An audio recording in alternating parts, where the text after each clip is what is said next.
Bismillahirrahmanirrahim. Assalamualaikum warahmatullahi wabarakatuh. Waalaikumsalam warahmatullahi wabarakatuh. Alhamdulillahirabbil alamin. Alhamdulillahi wahdah wassalatu wassalamu ala man la nabiyya ba'dah wa ala alihi wa sahbihi wa man tabi'ahu wa walah amma ba'd. Muslimin muslimat rahimakumullah, baik yang mengikuti kajian ini di Norway ataupun di tanah air. Alhamdulillah pada kesempatan sore hari ini di tanah air kita semua bisa berjumpa melalui media Zoom ini untuk melaksanakan kajian di bulan yang penuh berkah ini tentang satu tema yang sangat penting, yaitu tentang Palestina. Salawat dan salam semoga tercurah kepada junjungan kita semua, teladan hidup kita, baginda Nabi Muhammad Sallallahu Alaihi Wasallam, juga kepada segenap keluarga, sahabat, dan seluruh pengikut beliau. Saudara-saudaraku muslimin muslimat rahimakumullah, isu Palestina jelas adalah isu yang sebenarnya sangat lama. Meskipun perkembangan Palestina hari ini diawali oleh satu persoalan yang bisa dikatakan baru atau memang perkembangan, gitu.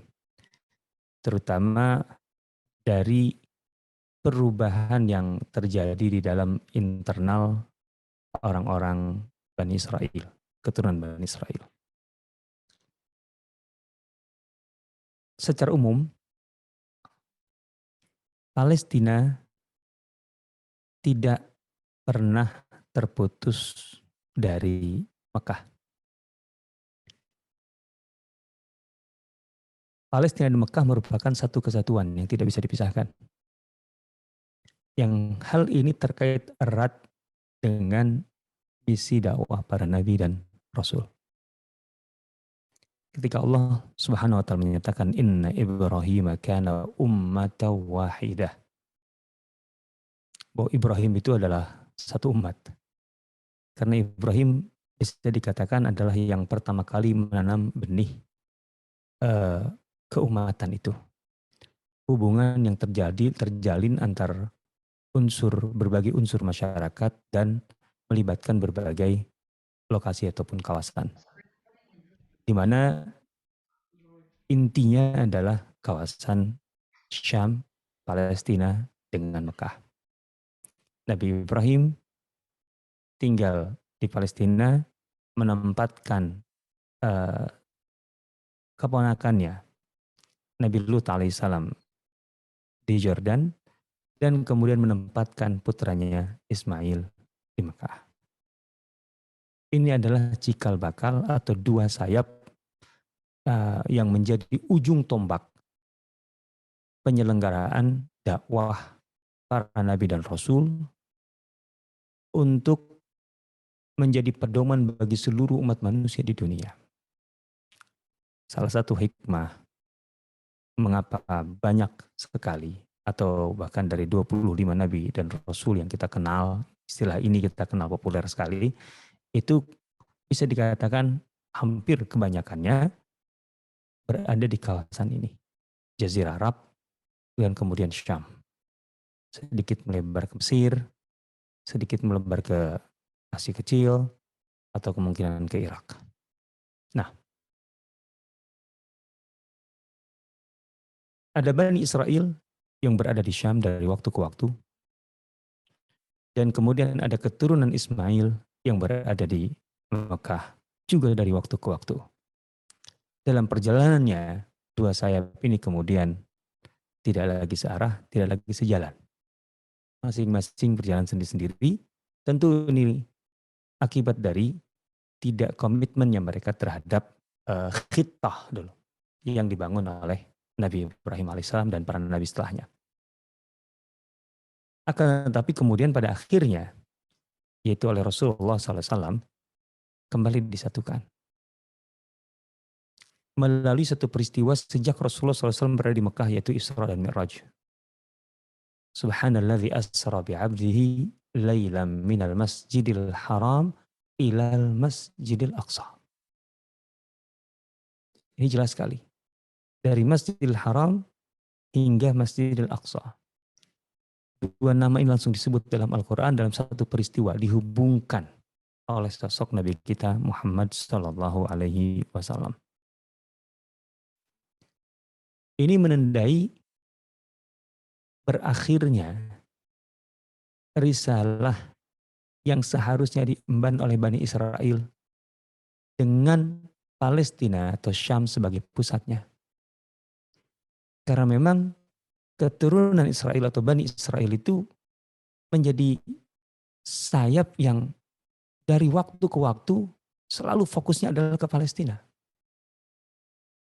Mereka bermula dari Palestina, kemudian pindah ke Mesir di zaman Nabi Yusuf alaihissalam, dan terus turun-temurun sampai kemudian Nabi Musa alaihissalam misinya adalah membawa kembali mereka ke Palestina. Walaupun Nabi Musa tidak mengalami itu karena ada pembangkangan dari Bani Israel sendiri, dalam arti pembangkangan di sini adalah ketidakmampuan mereka, ketidaksanggupan mereka untuk mengemban amanah ini.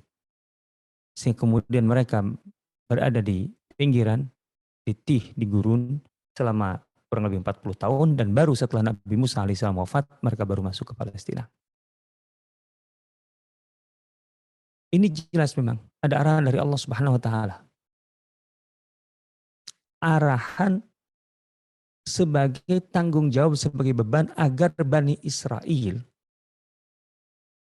menjadikan Palestina sebagai pijakan untuk mengembangkan risalah Allah. Intinya di situ. Dan atas dasar inilah kita memahami ayat yang menyebutkan bahwa Allah Subhanahu wa taala memberikan keutamaan kepada Bani Israel. Wa faddalakum 'alal 'alamin. Mengapa Bani Israel itu diberi keutamaan oleh Allah Subhanahu wa taala? Karena tugas yang sangat berat, yaitu untuk berkomitmen menjalankan risalah Allah, mengembangkan ajaran Allah, dimulai dengan pijakan bumi Palestina. Itu sebenarnya yang diwarisi oleh Bani Israel di Palestina itu. Artinya sebenarnya yang diwarisi oleh mereka itu bukan tanahnya. Bahwa mereka itu adalah bangsa, salah satu bangsa, kemudian ditetapkan oleh Allah sebagai pemilik tanah Palestina. Tidak ada penafsiran ke sana sama sekali. Kalau iya mah berarti terjadi pelanggaran sejak zaman Nabi Yusuf alaihissalam sampai sebelum Nabi Musa. Karena selama beratus-ratus tahun itu mereka berada di Mesir. Sampai kemudian dibawa kembali oleh Nabi Musa, gitu ya, untuk memulai risalah baru pasca Firaun. Gitu. Pasca Firaun. Jadi yang membuat mereka unggul itu adalah beban, tanggung jawab yang begitu berat. Yang memang tidak diberikan oleh Allah tanggung jawab ini kepada setiap bangsa. Tidak diberikan oleh Allah kepada setiap kelompok manusia. Ini beban yang sangat berat. Ini pula yang harus kita pahami bahwa pada dasarnya ketika Allah Subhanahu wa taala menyatakan wa faddalakum 'alal 'alamin, tafaddalnakum 'alal 'alamin. Itu bukan karena mereka itu adalah satu ras istimewa. Bukan. Karena tugas yang istimewa. Sebagaimana yang Allah katakan kepada umat Islam. Wa kadzalika ja'alnakum ummatan wasata. Menjadi umat yang paling ideal. Kuntum khairatin. Kalian generasi pertama Islam itu adalah generasi terbaik yang pernah hadir di dalam gelanggang atau pentas kehidupan dengan kontribusi terbesar untuk umat manusia. Artinya di sini nggak perlu kemudian kita membuat perbandingan lebih mulia mana, istimewa mana, umat Islam atau Bani Israel. ini adalah eh, ya, kerangka berpikir yang keliru dari awal. Allah Subhanahu wa taala menyatakan bahwa Bani Israel itu diutamakan atas banyak atau sekian banyak umat-umat yang lain. Karena tugas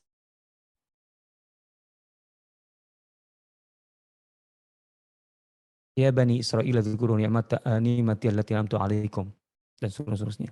Wa anni faddaltukum 'alal 'alamin.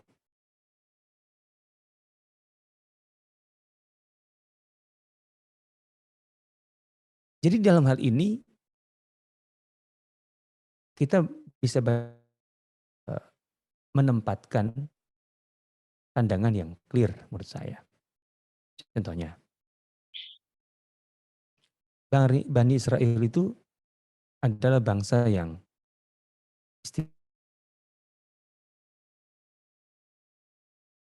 bangsa yang diberi anugerah oleh Allah lebih daripada yang lain.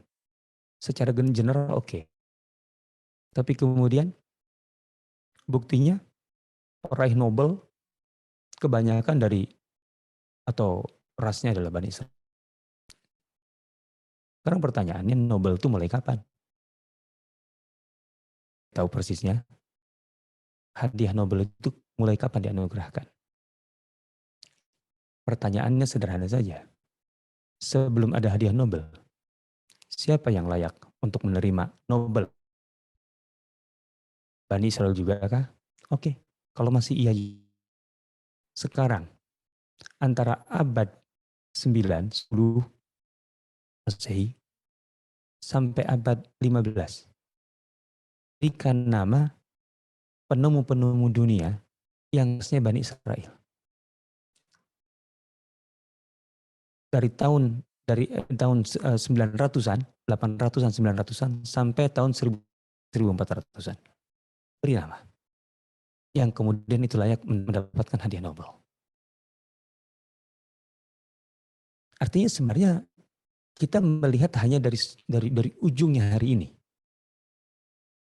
Bahwa Bani Israel itu hebat, itu sebenarnya dari fakta ujungnya terakhirnya. Ada 6-7 abad Bani Israel siapa yang kemudian jadi pintar-pintar? Nggak ada, tenggelam. Nggak ada penemuan-penemuan yang mereka lakukan. Artinya bukan karena mereka Bani Israel darahnya. Tapi karena memang mereka menggeluti dunia pendidikan yang lebih dari yang lain.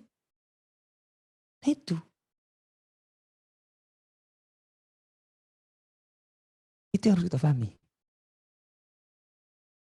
Jadi jangan dikaitkan antara wa anni faddaltukum 'alal 'alamin dengan fakta bahwa mereka lebih cerdas sekarang menguasai dunia. Kan baru berapa lama sih? Baru 1 abad, 1,5 abad. Emang umurnya sependek itu? Dulu siapa yang menguasai?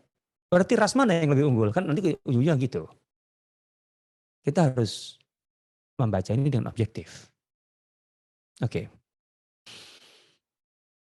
Dari sini, mengapa sekali lagi Bani Israel ada di Palestina? Karena risalah dari Allah. Bukan karena mereka adalah sebuah ras dan pemilik dari tanah. Bukan. Nah, ketika Islam muncul, sebenarnya Bani Israel itu bagian dari objek dakwah. Yang diharapkan lebih cepat, lebih antusias untuk menerima Islam ketimbang kelompok manapun. Karena mereka punya latar belakang yang dekat dengan Islam. Nabi-nabi mereka dekat.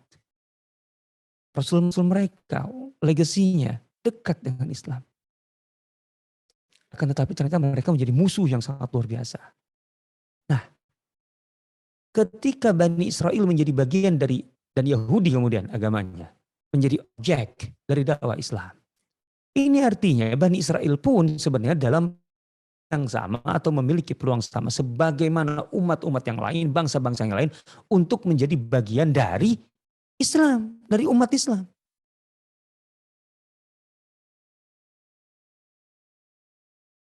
Sejak di zaman Rasulullah SAW.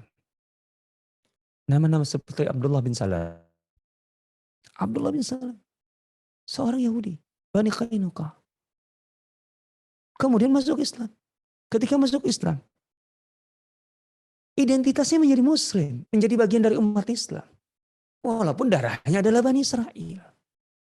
Sofia Ummul Mukminin yang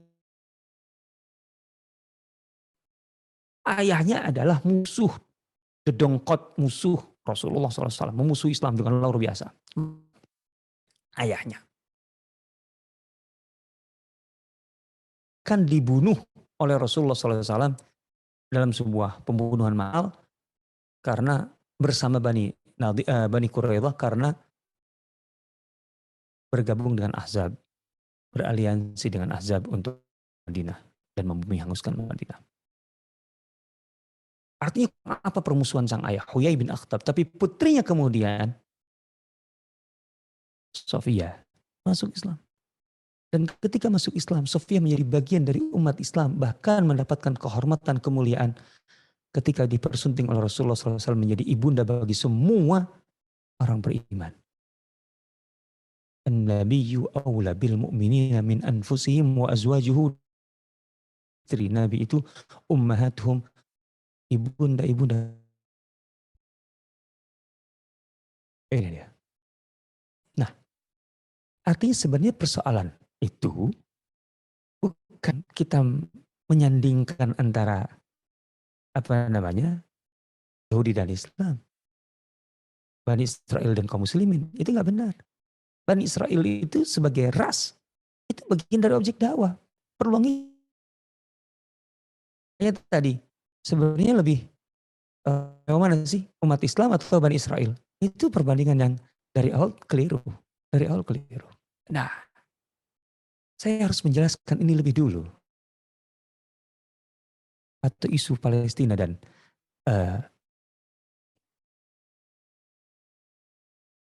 intinya memutus klaim hak abadi Bani Israel sebagai ras atas tanah Palestina. Itu klaim. Sejak kapan bagian dari Allah ini oleh Allah Subhanahu wa Ta'ala diberikan secara khusus tertentu? Sejak kapan? Atas dasar apa? Tidak ada.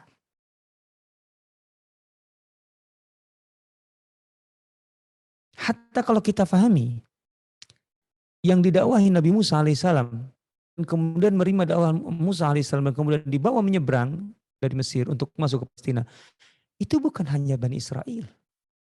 Artinya ada orang-orang beriman di zaman Nabi Musa alaihissalam yang bukan Bani Israel.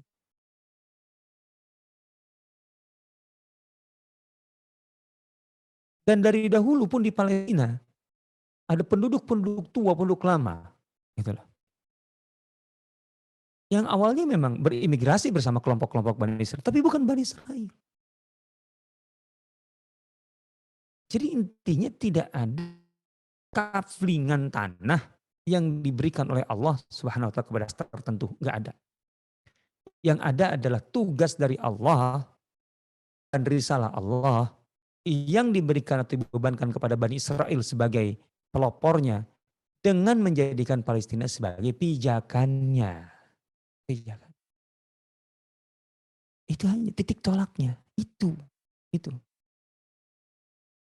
Sehingga ketika tidak ada hak abadi ras Bani Israel atas tanah Palestina, terus yang terjadi sekarang apa?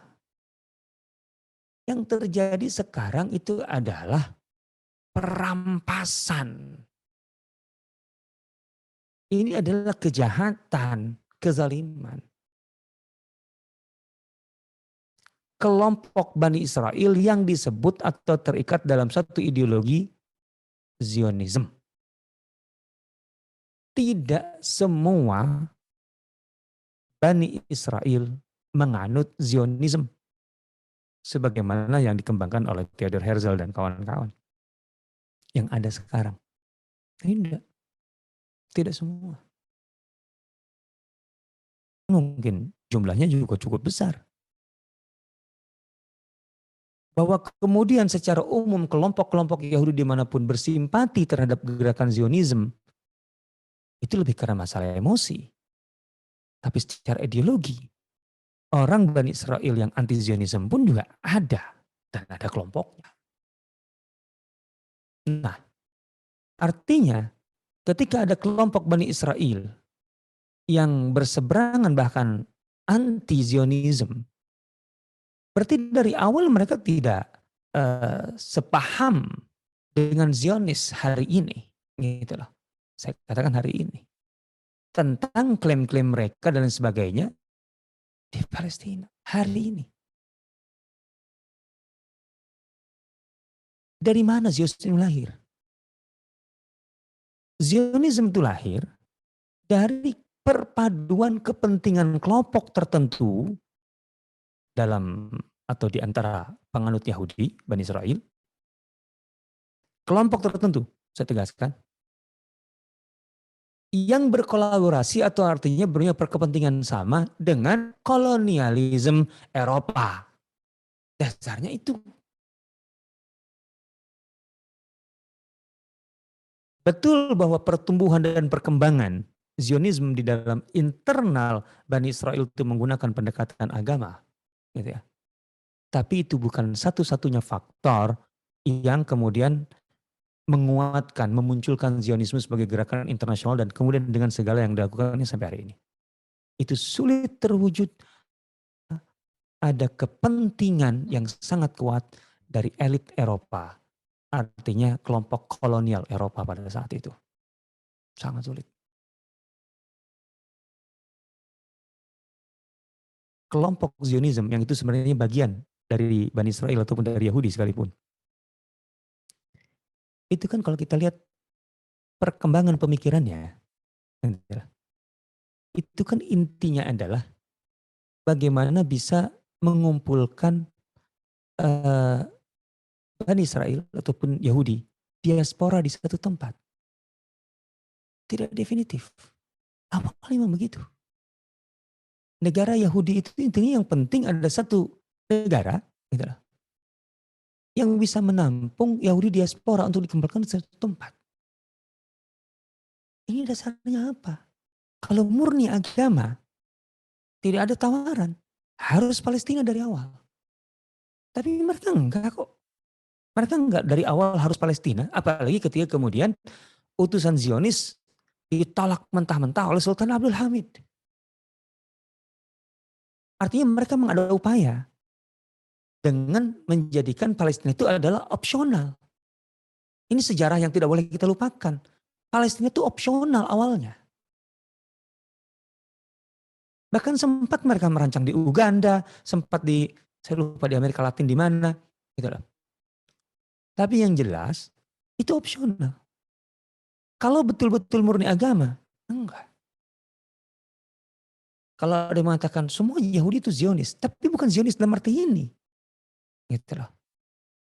Bahwa semua Yahudi itu bisa kurang lebih Mesias, itu ya. Gitu ya. Mesianik. Meyakini bahwa akan muncul penyelamat terakhir. Nah, dan bersama kemunculan penyelamat terakhir inilah mereka akan bersama-sama kembali ke Palestina. Itu ya, itu ada dalam ajaran klasik Yahudi dasarnya. Tapi ingat, ada syarat yang harus dipenuhi. Kemunculan si penyelamat juru selamat terakhir itu, Mesias itu. Harus ada itu syaratnya. Sekarang pertanyaannya, Zionis hari ini, Mesiasnya apa? Lah ini dia. Mereka merekayasa konsep Mesias. Dari satu yang sifatnya hakikah, real, konkret menjadi abstrak. Kenapa? Karena sebenarnya ini adalah adaptasi kepentingan, adaptasi kolaborasi dengan kepentingan kolonial. Kepentingan kolonial. Saya sih berharap ada buku-buku karya Dr. Abdul Wahab Al-Masiri, rahimahullah, yang diterjemahkan ke dalam bahasa Inggris. Karena ada bahasa Arabnya. Artinya beliau nulis dengan bahasa Arab. Kalau bisa bahasa selesai, tinggal baca buku itu.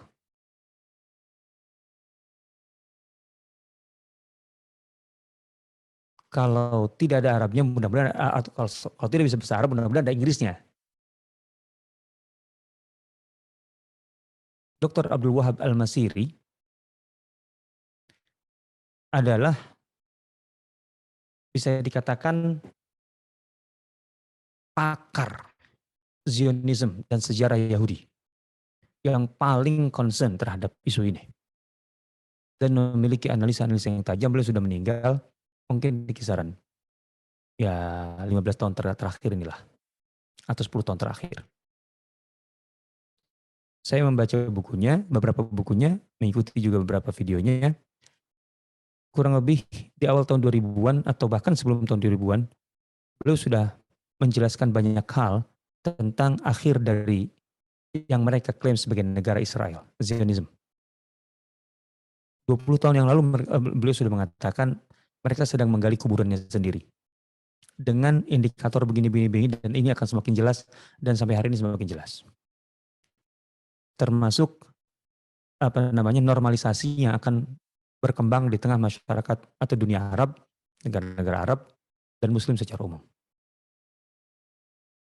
Normalisasi itu sebenarnya langkah panik, langkah yang sangat panik ya, dari otoritas Israel hari ini. Karena mereka sudah sampai pada tahap tidak mempunyai alasan yang kuat untuk bisa bertahan. Sebenarnya begitu. Ini bagian dari cara mereka bertahan, artinya dengan emergensi sifatnya begitu. Ini bagian analisa yang ingin saya sampaikan, karena menarik sekali. Tapi beliau kemudian atau sebelum itu menjelaskan tentang asal-usulnya. Bahwa Zionism itu untuk ke dalam, itu merupakan elaborasi dari Gnostisisme, ajaran Gnostis. Sisi Gnostis dari ajaran yang diselewengkan gitu loh, dari Yahudi. Dan ini bukan hanya Abdul Wahab Al-Masiri yang menjelaskannya. Termasuk seorang intelektual Israel yang bukunya terkenal di Indonesia pernah terjemahkan. Israel Sahak. Gitu. Artinya dia seorang intelektual Israel yang katakanlah liberal. Gitu loh. Itu menjelaskan sisi ini. Bahwa memang ke dalam itu adalah elaborasi dari ajaran Gnostis untuk mendapatkan justifikasi agama yang bisa diterima oleh kelompok-kelompok Yahudi yang taat. Di satu sisi itu. Kalau pada umumnya atau bahkan semua orang Bani Israel yang percaya dengan ajarannya, mereka itu akan kembali ke Palestina bersama seorang juru selamat, Mesias. Dan itu adalah orang fisik. Zionis ini mengubah dari fisik ke non-fisik. Bahwa Mesias itu wujudnya adalah entitas dari sebuah kelompok itu sendiri. Yang diwakili oleh sebenarnya DPR-nya, Knis. Di mana semua keputusan kelompok Yahudi atau Yahudi sebagai kelompok itu adalah keputusan Tuhan. Makanya kenapa mereka tidak pernah menerima resolusi PBB? Karena intinya dalam dasar keyakinan mereka, saya nggak tahu konstitusi mereka. Mereka di atas dari manusia biasa. Artinya mereka tidak akan pernah tunduk dengan resolusi manusia. Siapapun itu, bukan hanya orang Islam. Gitu loh. Ya ketika mereka kemudian cenderung ada nerima itu kan lebih karena kondisi-kondisi sementara di mana mereka harus beradaptasi. Mereka tidak punya exit lagi kecuali itu. Pada dasarnya mereka tidak akan terima. Secara keyakinan dasar, nggak akan terima. Dan kenapa kemudian perlakuan mereka sekarang di Palestina terhadap orang Palestina? Kan beredar di video belum lama kalau nggak salah. Setahun 2 tahun yang lalu. Itu orang-orang Yahudi itu. Ketika mereka ingin menggusur orang Palestina, orang sipilnya aja itu masuk ke perkampungan dan lahan orang-orang Arab, taruhlah yang paling banyak tentu Muslim selain Nasrani. Dan kemudian mereka berkata mematok tanah sendiri, menunjuk-nunjuk ini yang nanti punya aku, ini punya ini, punya ini, punya ini. Dan itu di tanah orang yang pemiliknya ada di situ. Kan pertanyaannya sebenarnya, terus bagi mereka orang Arab atau orang Muslim, tahun bisa jadi juga orang Nasrani, itu mereka anggap apa? Mereka anggap bukan apa-apa. Karena bagi mereka itu milik mereka. Ini cuma minjem hampir kapanpun bisa diusir. Ketika otoritas Israel dan dozernya datang, ya sudah selesai. Dan itu harus jadi. Siapa yang mau nentang? Bagi mereka yang menentang itu nggak perlu dianggap. Itu loh. Ini harus kita pahami. Karena ini dibangun di atas dasar tadi kesepakatan-kesepakatan kelompok yang dalam keyakinan Zionism itulah yang kemudian sebenarnya mereka bisa dikatakan ini sudah selama sekali saya baca ulasan Dr. Abdul Wahab Mesiri. Di antaranya mereka mengambil dari ajaran Kabbalah. Di mana ada pada ujungnya, singkatnya ada persenyawaan antara unsur manusia dengan unsur Tuhan. Di mana keputusan manusia adalah keputusan Tuhan. Atas nama bangsa Tuhannya atau manusianya. Artinya ketika bangsa Israel membuat keputusan, maka itu keputusan Tuhan. Ketika bangsa Israel marah, maka Tuhan pun marah. Ketika bangsa Israel itu, dalam arti bangsa Israel Zionis ya maksudnya di sini. Itu menangis, Tuhan pun menangis. Ya, dalam ajaran. Artinya dari ajaran Kabbalah itu mereka kembangkan, mereka improvisasi untuk kemudian menjadi dasar itu. Nah ini ke internal. Tapi ini semua tidak akan bisa menjadi apa-apa kalau memang tidak ada kepentingan yang sama atau irisan kepentingan dengan kolonial. Kolonial itu sejak abad 15, 16, kekuatan kolonial dunia. Ini kan ada semacam kepentingan elit Eropa untuk membersihkan Eropa dari unsur jahat intinya.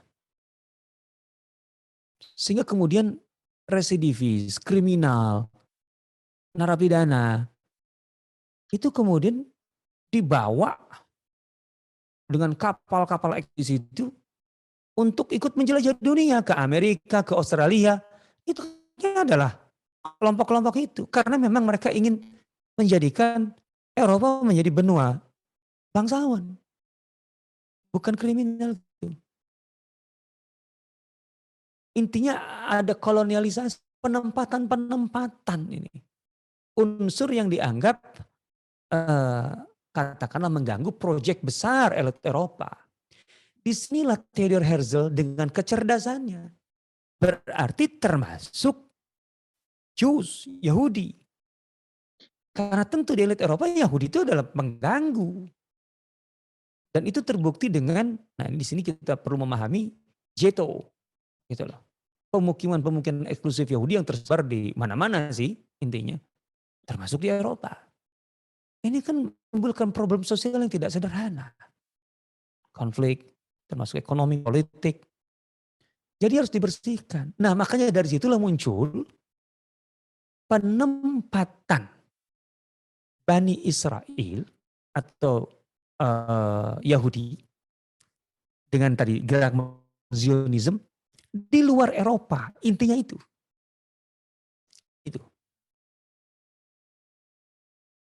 Di mana?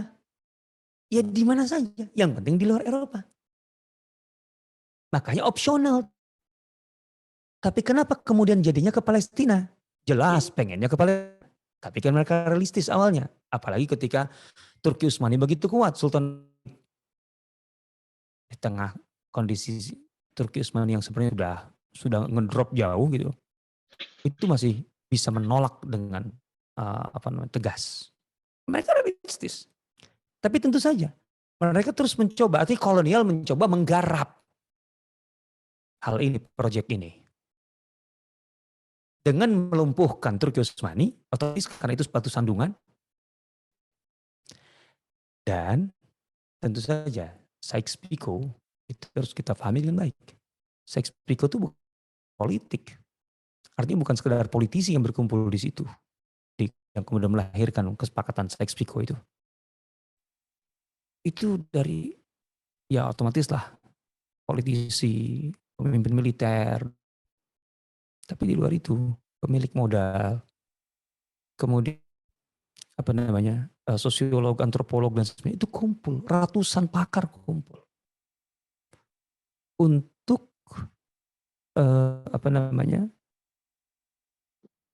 bisa memahami perkembangan terakhir, artinya gejolak dunia yang jelas-jelas tidak menguntungkan penjajahan.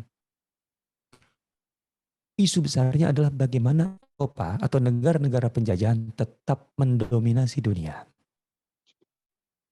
Maka ada kajian geografis, ada kajian antropologis, ada kajian dan seterusnya, selain politik tentunya ekonomi. Maka mereka menyimpulkan bahwa yang menjadi kunci bagi kekuatan Barat sebagai penguasa dunia untuk bertahan adalah seberang Mediterania, di mana titik kuncinya adalah Syam. Di sini kemudian masuklah Zionis.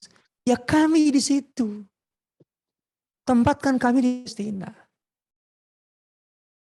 Biar bukan sekedar Syam yang satu kawasan itu bergejolak karena kemudian melawan Turki Utsmani, dan setelah lepas dari Turki Utsmani, Syam dipecah dari satu kesatuan menjadi Libanon, kemudian Suriah, Jordan dan Palestina, di mana satu sama lain tidak mungkin rukun, sengaja dipecah. Nah, itu belum cukup, di situ Zionis proposalnya masuk. Tempatkan kami sebagai barrier fisik, barrier manusia di situ.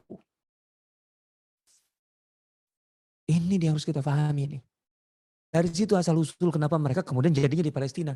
Makanya siapa yang kemudian memberikan semacam mandat jaminan garansi? Eropa, melalui Inggris, melalui Balfour, kan itu. Jadi ini memang ada kepentingan kolonial.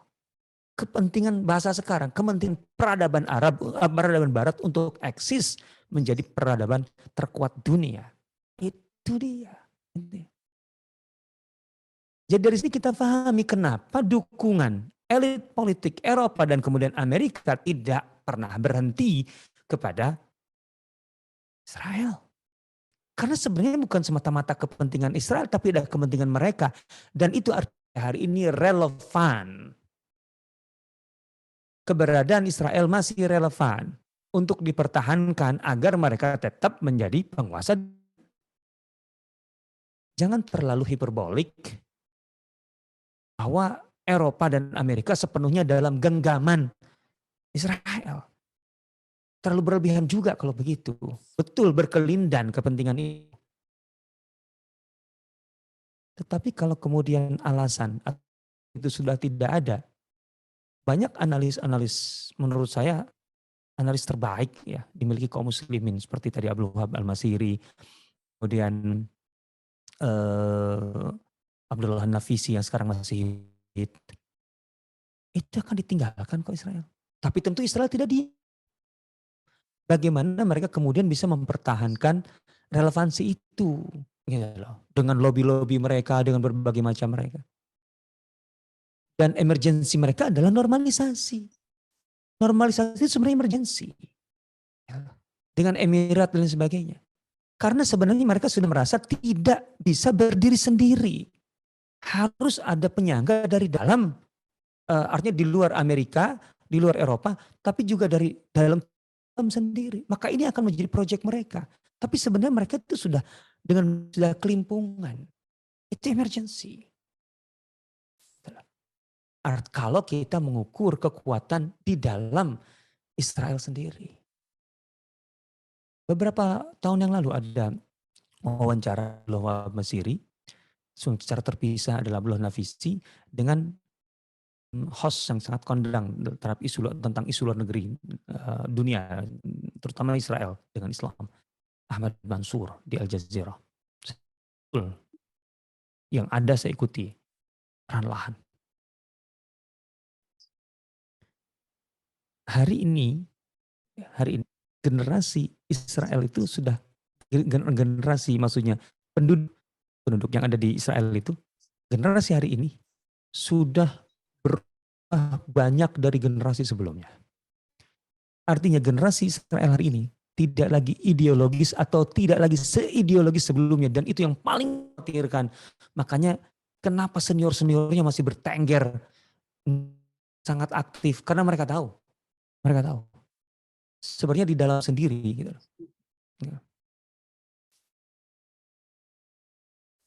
Di dalam sendiri mereka sudah tidak sepenuhnya percaya diri bahwa Israel itu akan bertahan.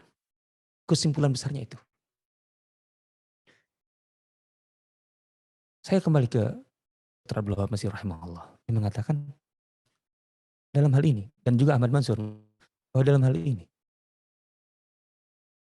kelemahan kita dan Arab secara khusus itu menganalisa perkembangan di dalam tubuh Israel sendiri.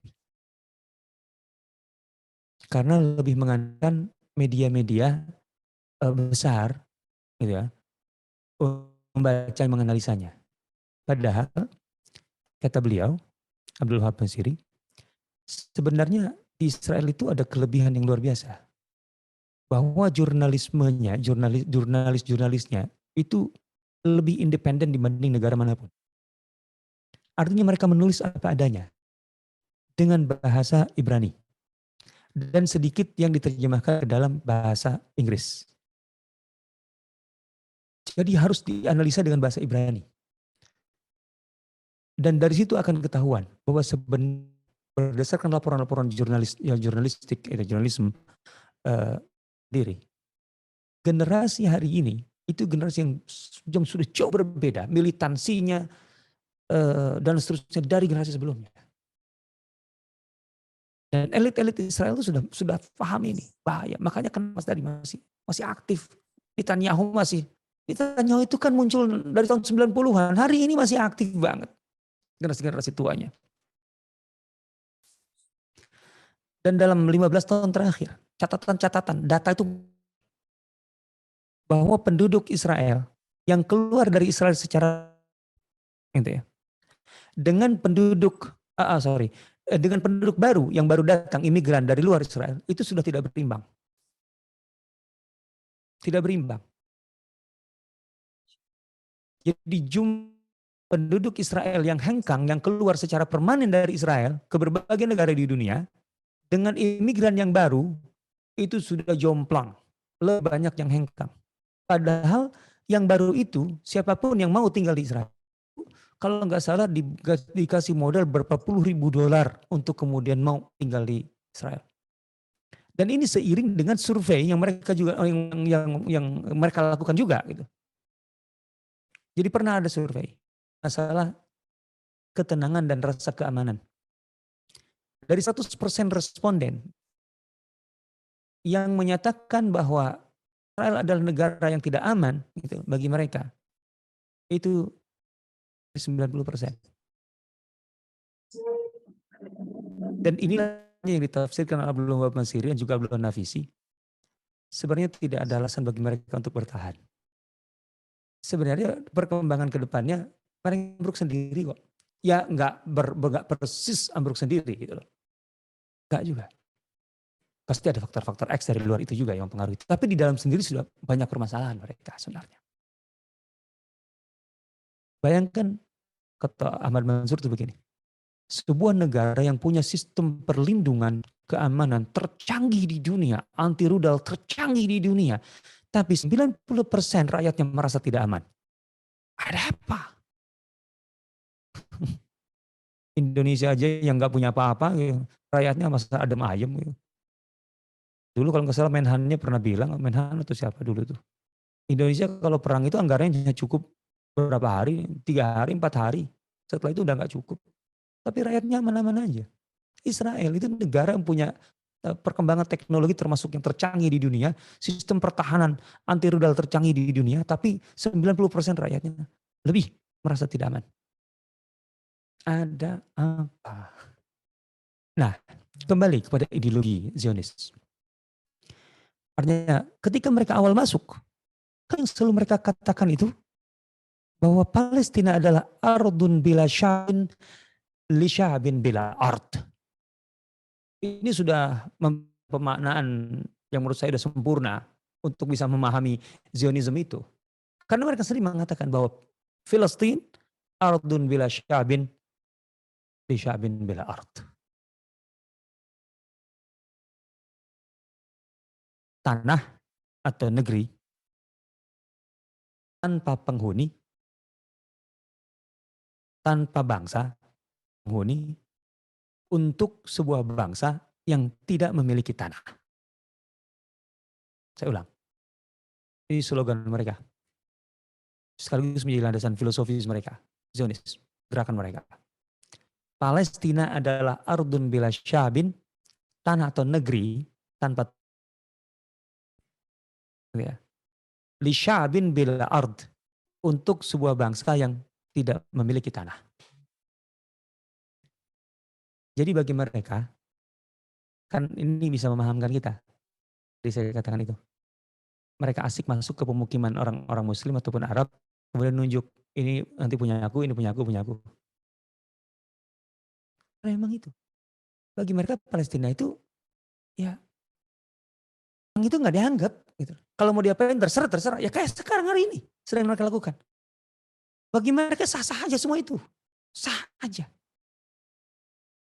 Dan itu mereka ingin menggunakan emosi, simpati untuk sebuah bangsa yang nasibnya terlunta-lunta sepanjang ribuan tahun. Apa nggak boleh punya hak untuk kemudian memiliki tanah? Anti-Semit. Pakai emosi simpati. Walaupun sekarang sudah bukan mulai lagi, terlihat betul runtuh sekarang itu.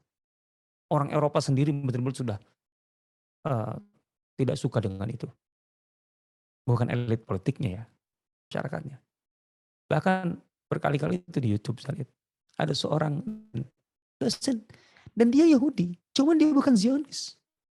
Yang Zionis minta simpati itu, perempuan itu. Air mata buaya. Aku pernah di Auschwitz. Bukan aku, orang tua aku. Saksi dari itu semua. Tapi bukan itu alasan untuk kemudian melakukan hal yang sama terhadap bangsa Palestina.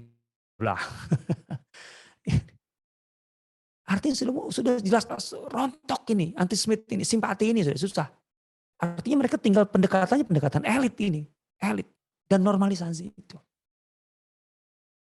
Artinya sebenarnya mereka sadar kok, mereka sadar bahwa yang mereka bangun itu adalah atau mereka melakukan semua itu di atas kerapuhan gitu sebenarnya, tidak ada alasan yang membenarkan.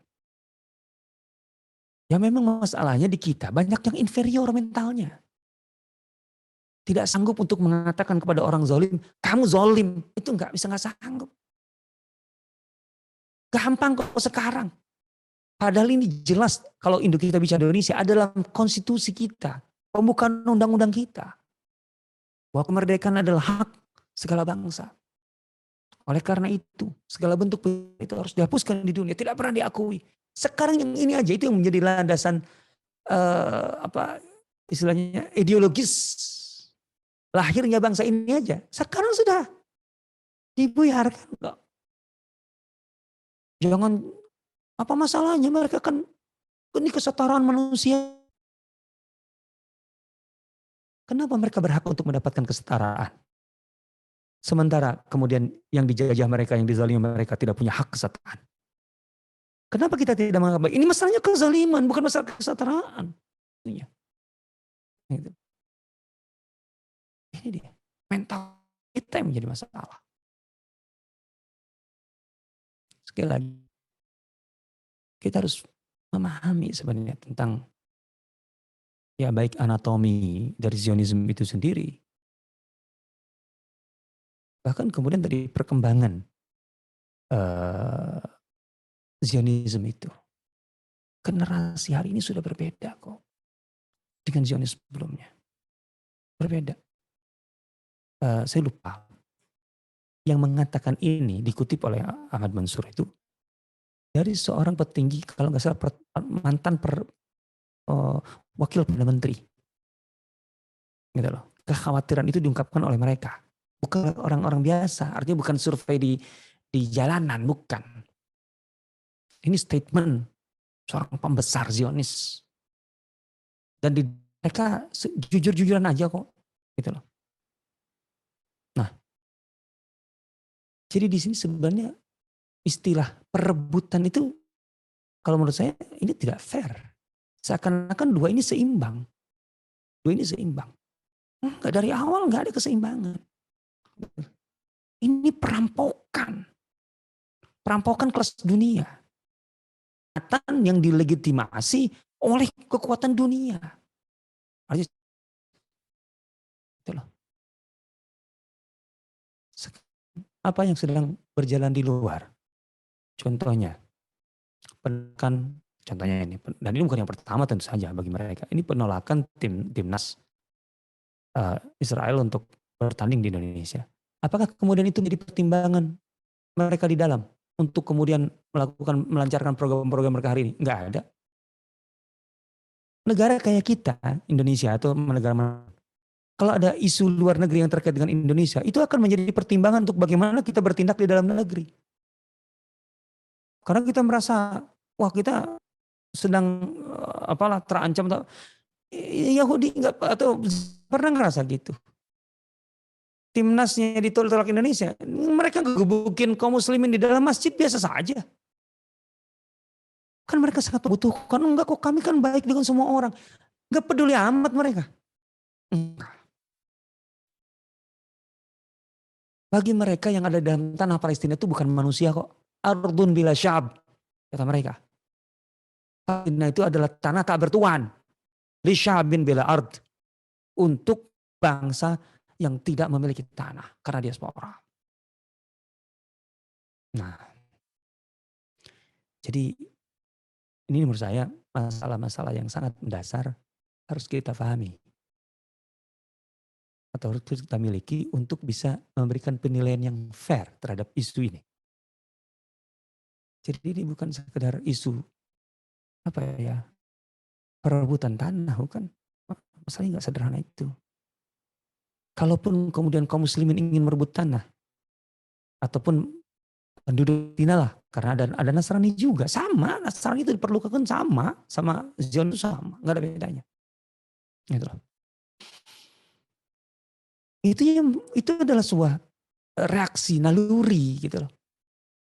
Sebagai pemilik sah dari tanah itu turun-temurun, kemudian diklaim harus bergejolak lah. Itu reaksi naluriah sekali menurut saya. Tapi substansinya bukan di situ. Substansinya di situ, bukan di situ. Dan bagi Islam, dalam agama Islam, ajaran agama Islam, jelas masalah ini masalah agama. Karena ini kezaliman, ini kemungkaran. Dalam Islam kemungkaran itu masalah substansi agama. Kuntum khairu ummatin ukhrijat linnas ta'muruna bil ma'ruf wa tanhauna 'anil munkar. Kita ini sebagai alasan kita hadir dalam kehidupan. Kenapa kita hadir sebagai muslim? Itu bukan mampir begitu saja, saya ikut mampir dalam kehidupan ini. Menjadi bagian dari usia dunia gitu, bumi ini. Ya. Setiap muslim itu mengemban risalah, mengemban misi. Yang bisa dipungkiri. Udah, itu pilihan. Kita muslim, ya berarti itu harus kita emban apa itu? Bahwa yang benar, yang baik harus kita tegakkan. Bahwa yang mungkar, yang batil, yang jahat harus dibenamkan. Itu agama. Overall yang terjadi di Palestina hari ini adalah kejahatan tingkat tinggi. Ya tentu saja kaum muslimin melawannya atas dasar agama. Lalu atas dasar apa? Atas dasar perebutan tanah.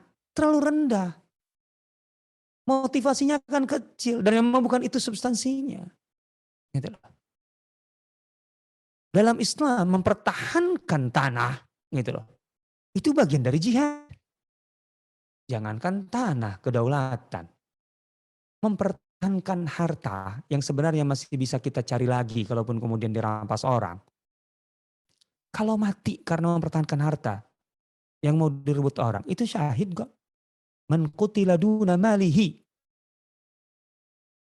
Mal di sini. Kekayaan yang dimiliki. Bisa tanah, bisa bukan tanah. Artinya kalau kita punya perhiasan, mau dirampok orang, kita amankan, kemudian kita mati, syahid.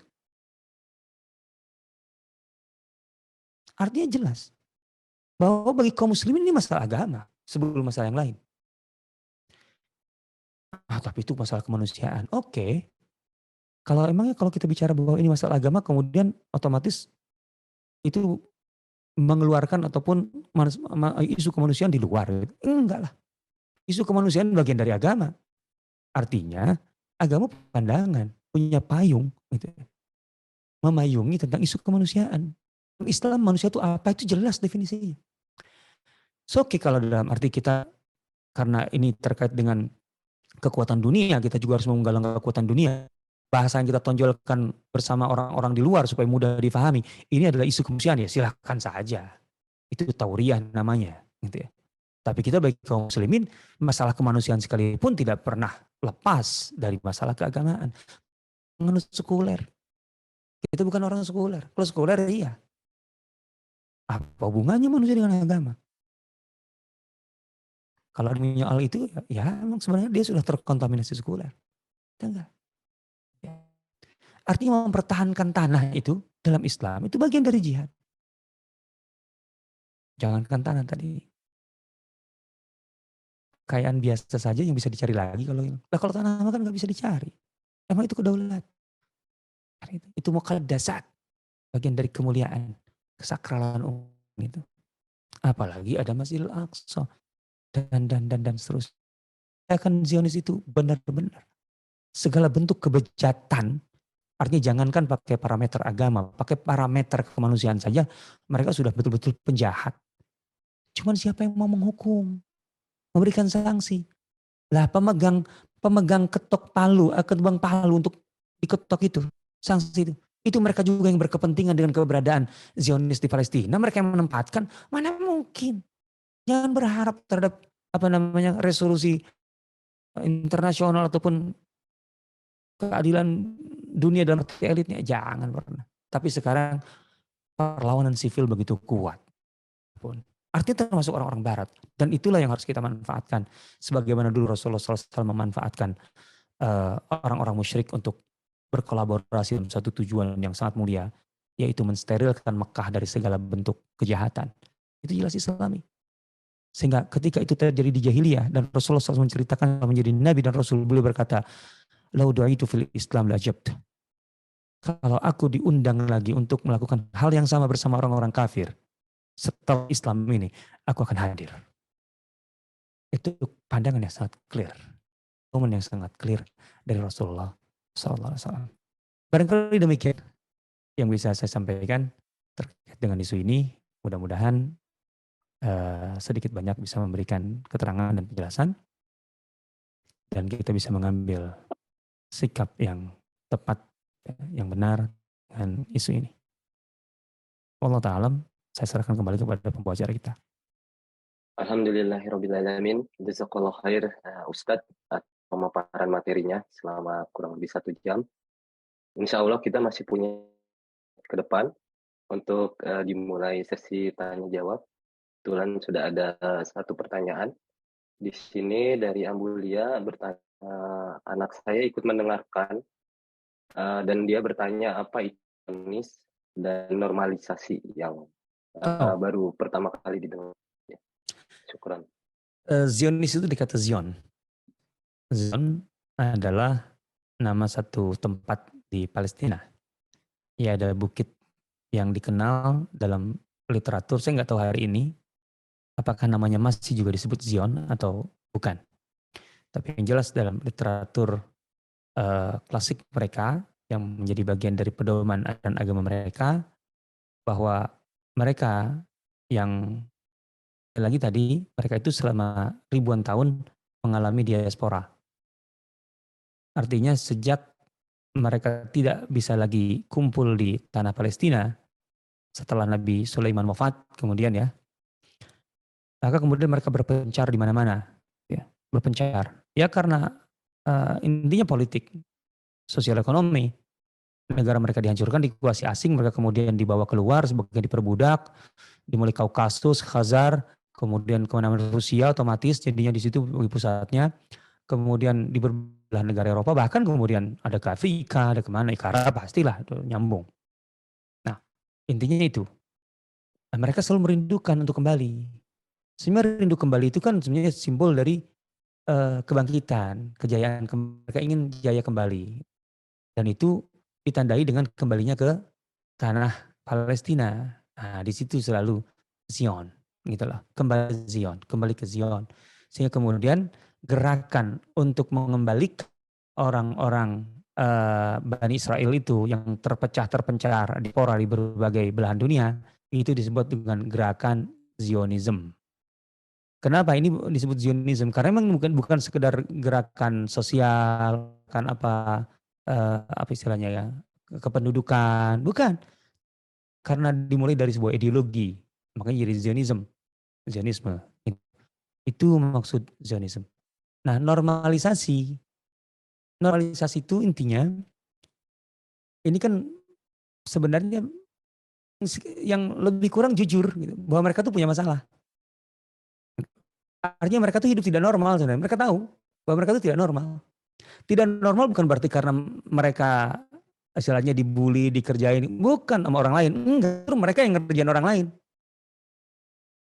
Loh, mereka tuh begitu superior. Mereka tuh superior.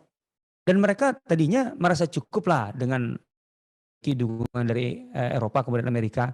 Itu cukup untuk betul-betul eksis dan berkembang. Nah, maka kemudian mereka superior banget, sombongnya kan minta ampun. Mereka nggak pernah menganggap orang Palestina, Arab, Islam ataupun Kristen, nggak akan dianggap. Coba bertahun-tahun yang lalu, jadi kalau kita tuh ulama-ulamanya rabi-rabi muda gitu, dan sekaligus saya yakin itu terkait dengan juga survei ya pemerintah gitu. Itu mendatangi sekolah dan secara langsung melakukan dialog dengan anak-anak usia-usia SMP lah. SMP kalau nggak SD, SD SMP, kalau SD, SD 6, 5, 6, kemudian SMP.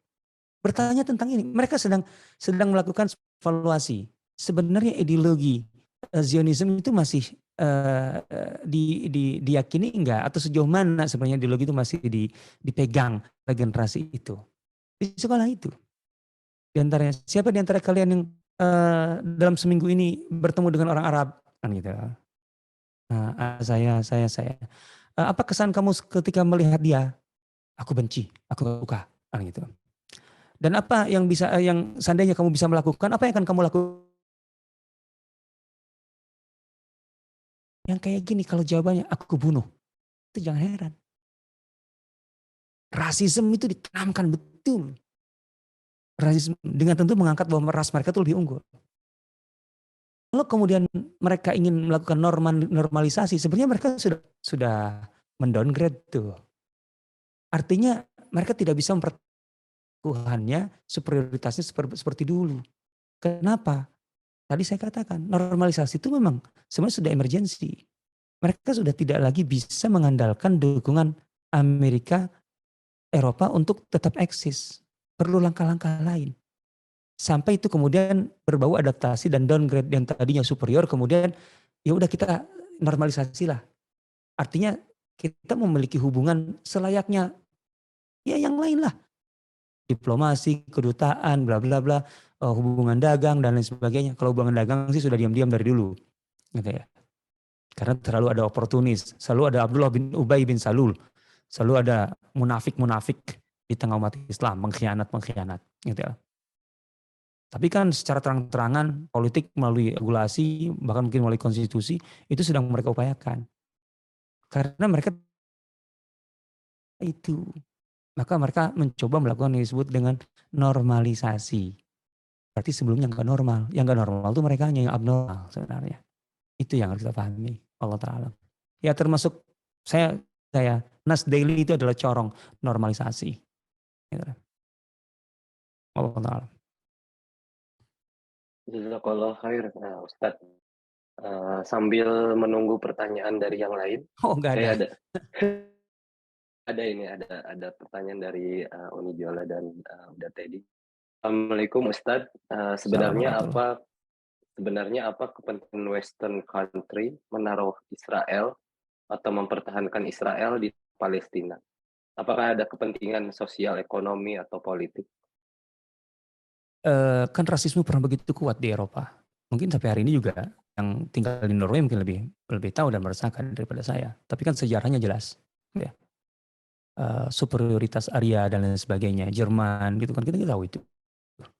Ya tentu mereka terinspirasi betul atau terpengaruh betul dalam hal ini kan. Eee, Ya intinya sebenarnya eh, untuk kemudian menjadi penguasa dunia seabadi mungkin kan. Kan itu intinya. Begitu. Yawadu ahaduhum lau yu'ammaru alfasana. Begitu kalau manusia sudah melampaui batas, kalau bisa hidup 1000 tahun gitu. Gitu. Dalam arti 1000 tahun itu sebagai tadi superior dan lain sebagainya. Gitu. Nah, kan sebenarnya apa bedanya dengan tadi penempatan Yahudi diaspora di Palestina? Yang itu tadinya awalnya opsional kan? Apa bedanya dengan kemudian penempatan eh, orang-orang Eropa di Australia, di Amerika Latin, di Afrika Selatan? Apa bedanya sebenarnya? Artinya memang itu bagian dari kebijakan eh, ataupun ya kebijakan globalnya Eropa pada saat itu. Mereka menempatkan eh, koloni-koloni di mana-mana. Kan yang paling populer itu kan ya residivis lah, napi lah, apalah bekas-bekas kayak gitu kan ya. Artinya kalau saya mengutip dalam hal ini saya banyak mengutip dari eh, almarhum Dr. Abdul Wahab Basir karena beliau memang pakar mendalami dalam hal ini. Jadi filosofi artinya dasarnya dasar pemikiran. Itu kan dasarnya fungsionalis. Ngapain ini punya itu nggak punya tidak ada fungsinya gitu loh. Atau kemudian bagaimana manfaatkan segala sesuatunya gitu. Artinya ada fungsinya yang secara pragmatis itu menguntungkan kita. Apapun itu caranya, bagaimanapun caranya. Nah, termasuk itu kemudian menempatkan orang-orang di seluruh dunia. Nah, ide besar atau kepentingan besar negara-negara Western ini ditangkap oleh seorang Theodor Herzl dan kawan-kawan. Gitu loh. Artinya oke lah, untuk urusan ke dalam Yahudi, Jews, kami yang ngurusnya. Dan itu melalui Zionism. Gitu. Internalisasinya. Melalui Gnosticism. Melalui kebah dan seterusnya. Itu dia improvisasi. Saya membaca tulisan atau reportase dari atau wawancara lah, wawancara kemudian dijadikan dengan Dr. Abdullah Mesir sejak tahun mungkin 98, 99 dalam sebuah majalah yang terbit di Kuwait. Saya pernah baca gitu. Dan itu analisa yang luar biasa menurut saya akui sampai hari ini. Itu barangkali kepentingan besarnya di situ sebenarnya. Ya ujung-ujungnya sekali lagi untuk mempertahankan dominasi peradaban. Sebenarnya itu sih ujung-ujungnya. Allah Ta'ala.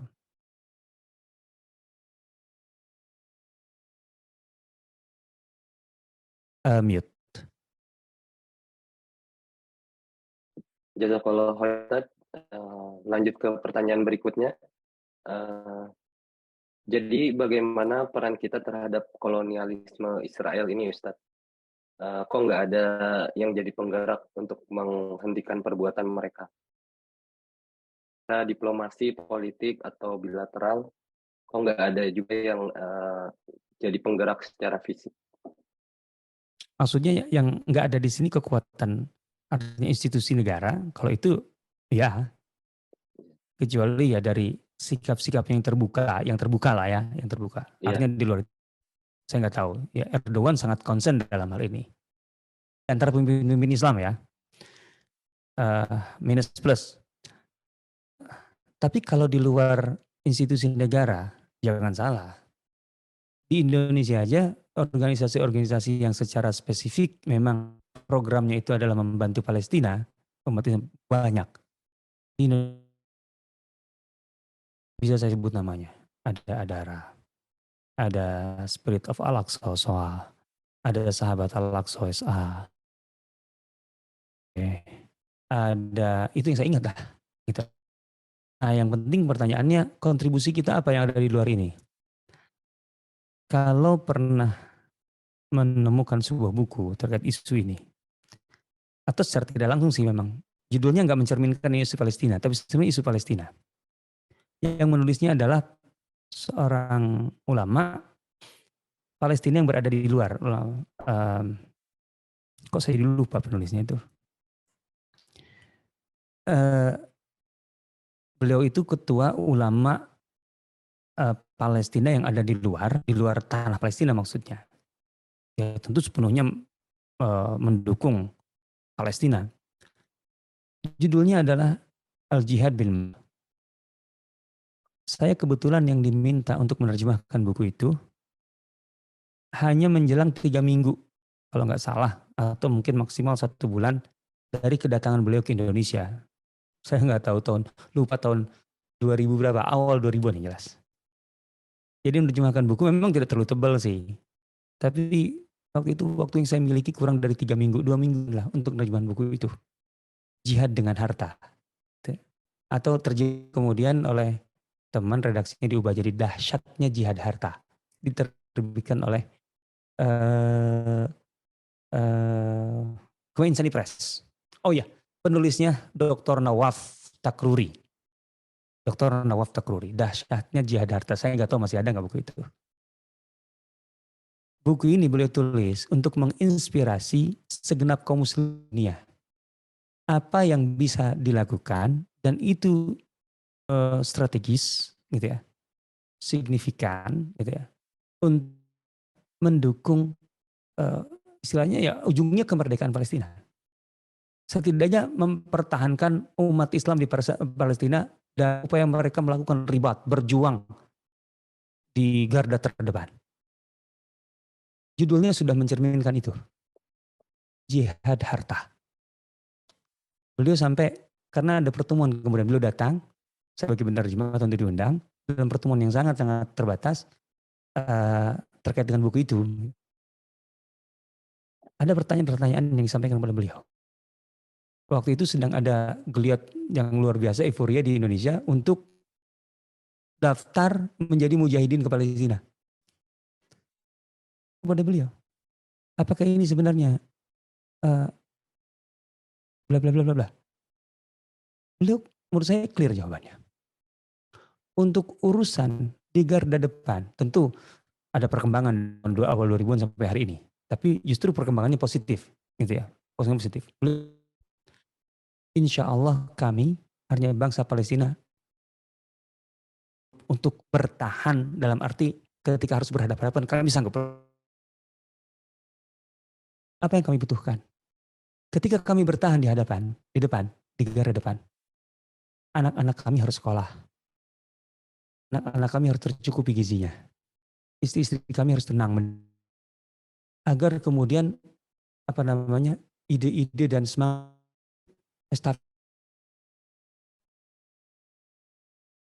maka itu aja lah. Artinya salurkan dana dari seluruh dunia Islam untuk membantu sipil gitu ya, Palestina untuk bisa bertahan hidup. Agar gizinya tetap baik dan sebagainya, melahirkan anak, dan memang begitu kan. Saya pernah ketemu tuh di sini di dekat Depok. Masih muda, tapi kan orang Arab tampangnya kan awet tua ya, walaupun masih muda. Dia masih muda.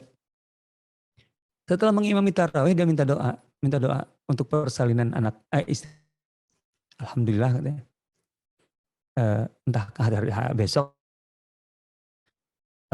menjalani persalinan dan anaknya alhamdulillah kembar 3. Oh, bayangkan, kembar 3. Dan itu biasa. Kembar 2, kembar 3 itu biasa di sana. Kan tinggal dukung itu. Anak-anaknya untuk tumbuh, belajar dengan baik, gitu. Melanjutkan estafet perjuangan berikutnya. Dan itu di Israel. Makanya saya masih ingat tahun pengoboman tahun 2018 kalau tidak salah. gitu ya. Atau yang siapa yang kemudian ada sebelumnya. Michael Hart membuat buku itu, membuat lagu itu, The Night itu. Itu kan korbannya sepertiga itu anak-anak. Emang dibidik anak-anak itu. Waktu itu saya ke Jakarta, ada tamu dari sana, gitu ya, Palestina.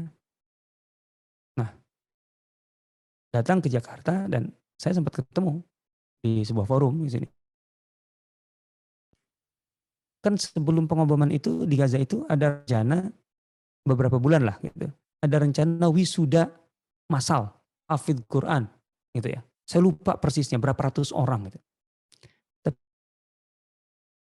Kamu itu dari Palestina, Syekh, apakah rencana jatuh ya mungkin dalam 1 bulan ke depan itu? Masih, dengan habis dibombardir Gaza. Alhamdulillah masih. Kemudian dia bilang, dan alhamdulillah wisudawannya bertambah 2 kali lipat. Setelah pengoboman, jumlah hafidz Quran puyeng tuh Israel. Lah boro-boro dibom, nggak dibom aja. Nah iya, lampu mati aja udah nggak bisa ngapal. Mereka habis dibombardir itu beberapa bulan. Lah pas wisuda itu malah bertambah jumlahnya 2 kali lipat gitu. Saya lupa dari 400 ke 900 atau bahkan mencapai 1000 lebih. Itu anak-anak. Saya tanya betul itu, saya ingat itu. Nah itu. Jadi sebenarnya kita jangan juga terlalu pesimistis karena sebenarnya di dalam tuh nggak sesuperior itu sebenarnya mereka. Mereka tuh sekarang sedang panik-paniknya kok sebenarnya. Ya silahkan ikutilah kalau memang bisa bahasa Arab, analisa-analisa dari Dr. Abdullah Nafisi, inilah senior Kuwait, dan Al-Masiri. Itu tajam banget. Beliau yang tentang Zionism. Kalau nggak salah dalam 4 jilid dalam Allah Ta'ala. Terima kasih Ustaz. Lanjut ke pertanyaan berikut. Kenapa Hitler sangat membenci bangsa Yahudi, sementara negara Eropa lainnya mendukung Yahudi? Wah itu bagi saya belum clear juga.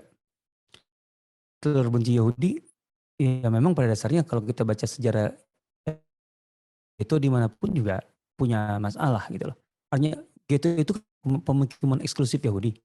Yahudi itu sebenarnya punya peluang untuk membaur, tapi mereka memiliki pemukiman eksklusif, walaupun kumuh, walaupun apa, umumnya gitu kan begitu, kumuh dan sebagainya. Karena mereka rasis, sangat susah itu.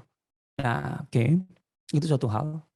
Dan itu yang kemudian menumbuhkan kebencian dengan penduduk sekitar. Jadi kalau kemudian Eropa atau orang Eropa dan termasuk Hitler, taruhlah gitu, benci, ya banyak alasan terkait dengan itu. Kemudian apakah benci dalam arti sesungguhnya benci susah juga.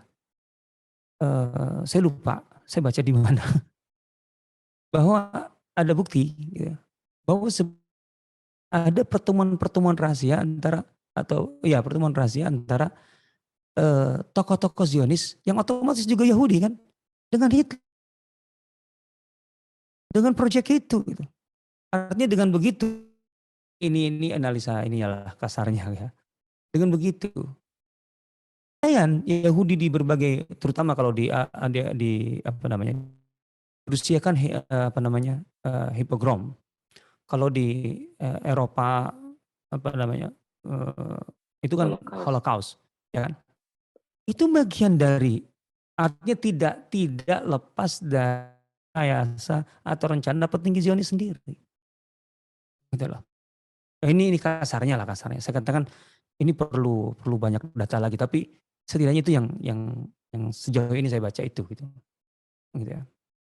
Itu memang nggak apa namanya, itu make sense lah gitu, mudah kita terima kok itu sebenarnya. Oke. Jadi kalaupun disebut Hitler Yahudi, benci Yahudi, itu nggak absolut juga itu. Artinya apalagi ketika dia memang sebenarnya mengadakan pertemuan-pertemuan rahasia dengan petinggi-petinggi Zionis gitu untuk kemudian melakukan tindakan-tindakan itu agar mereka merasa tidak aman di Eropa dan mau keluar dari Eropa, dan kemudian sudah disediakan nih Palestina, kan itu gitu loh. Oh, saya perlu tambahkan nih karena ini berkaitan. Dalam sejarah Yahudi, dan itu diakui oleh, saya lupa antara Bernard Lewis atau siapa, saya lupa, bahwa dalam sejarah perjalanan Yahudi, bangsa Yahudi itu merasa paling aman, nyaman berada di bawah kekuasaan kaum muslimin. Artinya ketika berkuasa kaum muslimin, kerajaan-kerajaan Islam, itu justru Yahudi itu masa paling amannya, paling nyamannya.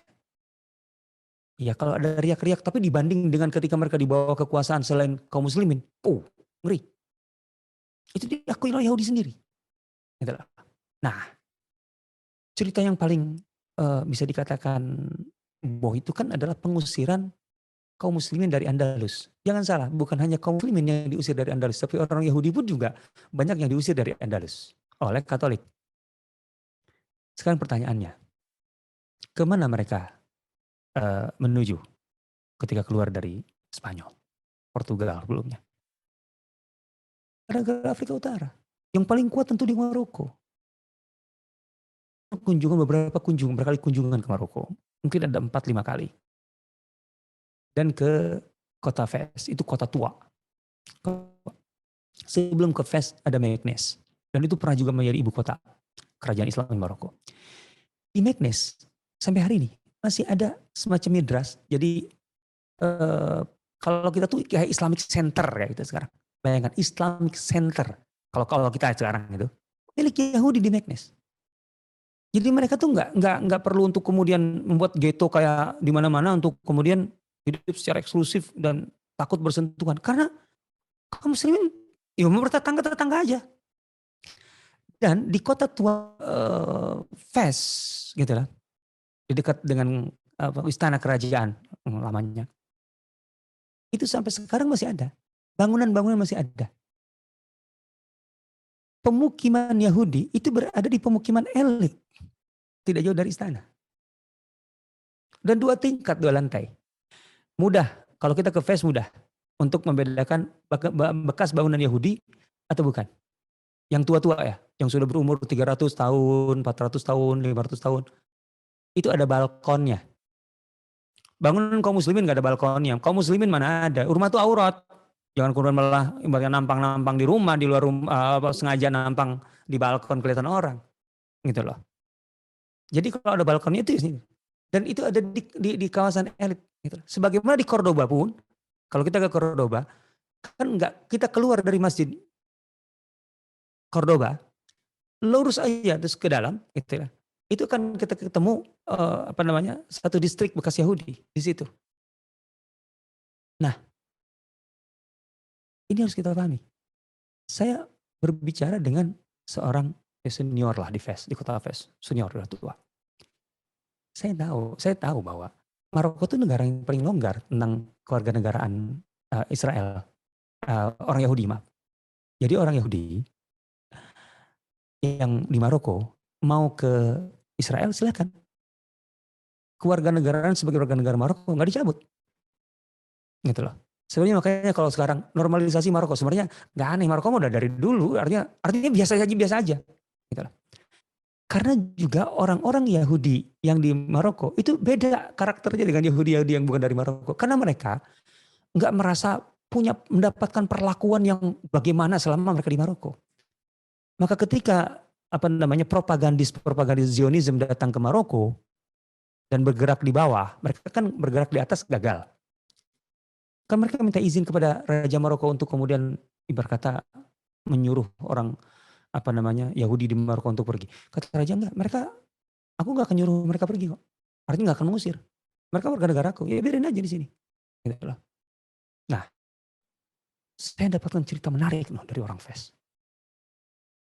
Beberapa orang Yahudi, dan itu termasuk tetangga mereka, itu kemudian tertarik karena dijanjikan masa depan di Palestina itu jauh lebih baik lah. Itu mereka sampai ada yang menjual aset mereka, rumah mereka, kemudian kebun mereka, atau apalah aset mereka di sana. untuk kemudian tinggal di Palestina, artinya Israel gitu loh. Beberapa saat kemudian gitu loh, ada yang kemudian kunjungan ke Maroko, itu bisa dikatakan hampir seluruhnya menyesal. Menyesal, lebih baik di sini. Kita nggak punya masalah dengan tetangga. Justru ketika mereka kumpul sesama Bani Israelnya, sesama Yahudinya gitu loh. Di sana malah dengan tetangga masalah banyak bla bla bla. Enakan di sini di Fes, tapi aset mereka sudah nggak ada. Ini perlu kita ketahui loh. Saya mendapatkannya maksudnya dari pengalaman testimoni orang yang melakukan langsung di Fes. Karena itu tetangga-tetangga mereka. Itu dulu. Bahkan ketika ada kunjungan, artinya orang ziarah ke Palestina. Itu kemudian ketika sampai di sana, karena ada yang mereka kenal, tetangganya dahulu. Itu dikawal kemana-mana oleh tetangganya. Itu lucu juga. Karena pada dasarnya kaum muslimin itu gak punya masalah gitu loh, pada dasarnya. Pada dasarnya. Kalau sekedar masalah bertetangga dengan Yahudi. Tapi Zionisme ini memang makhluk alien ini. Mereka sendiri yang memang membangun barrier. Mereka sendiri yang memang sebenarnya apa istilahnya memposisikan diri untuk kemudian dengan ideologi itu mau musuh yang lain, termasuk kaum muslimin. Bahkan intinya kaum muslimin. Yaitu yang mewawancara rabi-rabi yang masuk ke kelas-kelas itu. Luar biasa. Apa yang akan kamu lakukan? Kalau seandainya kamu mampu untuk bertindak, aku akan habisi dia, akan pukuli dia. Dan ada satu buku disertasi tentang literatur atau katakanlah media yang menjadi bahan ajar untuk anak-anak Israel. Artinya dari mulai kurikulum sekolah, buku-buku bacaan pendamping, dan komik-komik, animasi, program-program televisi untuk anak, semuanya jelas menanamkan kebencian kepada Arab dan Islam, kaum muslimin. Itu penelitian Dr. Asma, astagfirullah, saya lupa namanya. Tapi judul bukunya, saya punya bahasa Arabnya, Kaifa yurabbil Yahud atfalahum. Beginilah orang-orang Yahudi mengajari anak-anak mereka. Allah Ta'ala. Jazakallah khair, Ustaz. Ada satu pertanyaan terakhir mengenai usaha pemerintah Indonesia untuk menengahi konflik di Palestina. Bagaimana pandangan Ustadz tentang resolusi dua negara, Israel dan Palestina, yang diajukan oleh pemerintah Indonesia? Apa mungkin diterapkan di sana? Sekarang pertanyaannya, apakah Israel mau dengar? Itu dulu. Saya tidak merendahkan dalam arti Indonesia memangnya dengar. Tapi intinya pada dasarnya Israel mau mendengar siapa sih pada dasarnya? Akan dengar siapa-siapa kok. Enggak akan. Itu akan menjadi gejolak politik berkesudahan dalamnya. Enggak kebayang oleh analis manapun. Artinya analis yang betul-betul ya bagi saya independen gitu ya. Itu akan menimbulkan gejolak sosial yang sangat-sangat kuat di dalam Israel sendiri. Enggak mungkin mereka mengorbankan kepentingan nasional mereka gitu demi mengikuti beradaptasi dengan resolusi dari luar ataupun nggak akan. Saya yakin nggak akan diterima itu. Kan tadi filosofinya mereka itu adalah Palestina adalah ardun bila sya'bin li sya'bin bila ardin. Tanah tak bertuan untuk bangsa yang tidak punya tanah. Udah clear kok itu. Mau apa? Ini sama dengan kalau kita itu konstitusi gitu loh. Kalau ini dilanggar ya sudah, nggak mungkin. Pasti gejolak luar biasa. Nggak mungkin lah. Saya yakin Netanyahu ataupun siapapun elit Israel sekarang mau mengorbankan kepentingan dalam negeri mereka untuk mendengarkan aduh bisik-bisik dari luar. Nggak akan.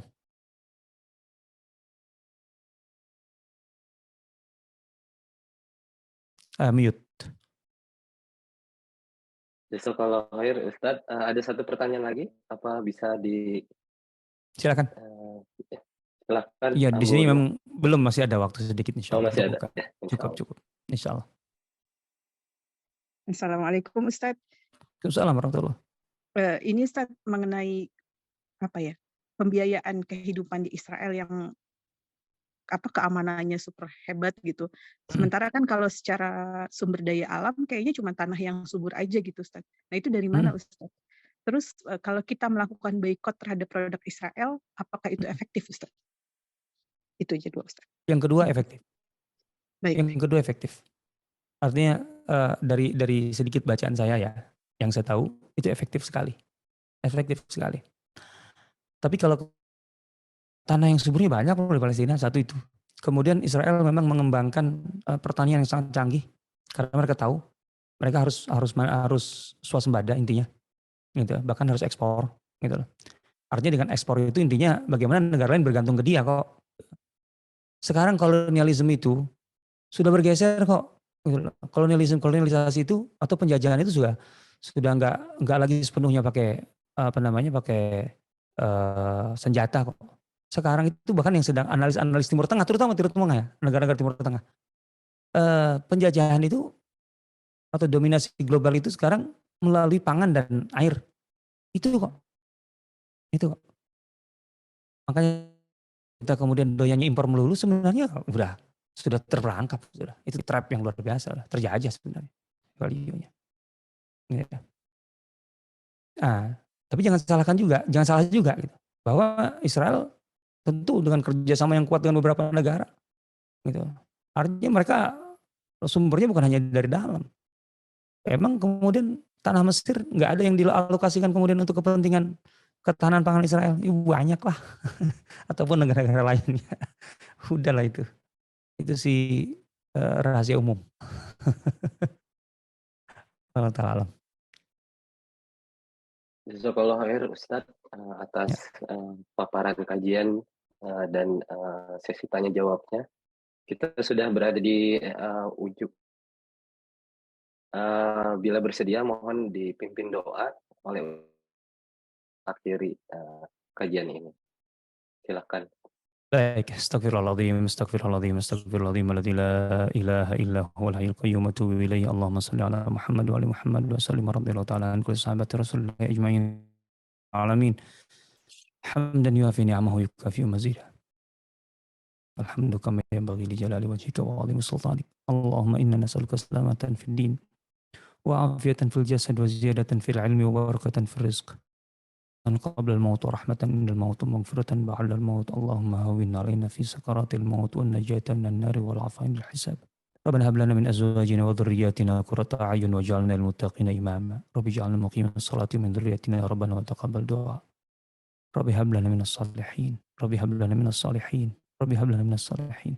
رب أوزعنا أن نشكر نعمتك التي أنعمت علينا وعلى والدينا وأن نعمل صالحا ترضاه وأصلح لنا في ذريتنا إن تبنا إليك وإن من المسلمين. ربنا تقبل منا صلاتنا وصيامنا وقيامنا وركوعنا وسجودنا وتضرعنا وتخشعنا وتمم تقصيرنا برحمتك يا ربنا. آتنا في الدنيا حسنة وفي الآخرة حسنة وقنا عذاب النار بفضلك سبحانك ربك رب العزة عما يصفون والسلام على المرسلين والحمد لله العالمين. Alhamdulillahirrabbilalamin. Demikian berakhir sudah kajian kita pada hari ini. Ada kekurangan dari tim panitia. Terima kasih juga buat seluruh peserta yang setia mengikuti dari awal hingga akhir kajian ini. Dengan demikian saya tutup kajian ini dengan doa kafaratul majelis. Subhanakallahumma wa bihamdika asyhadu an la ilaha illa anta astaghfiruka wa atubu ilaik. Wassalamualaikum warahmatullahi wabarakatuh. Waalaikumsalam warahmatullahi wabarakatuh. Jazakallahu khairan Ustaz. Wa iyyak, hayakumullah. Pamit. Jazakumullah khair. Ya, Ustaz.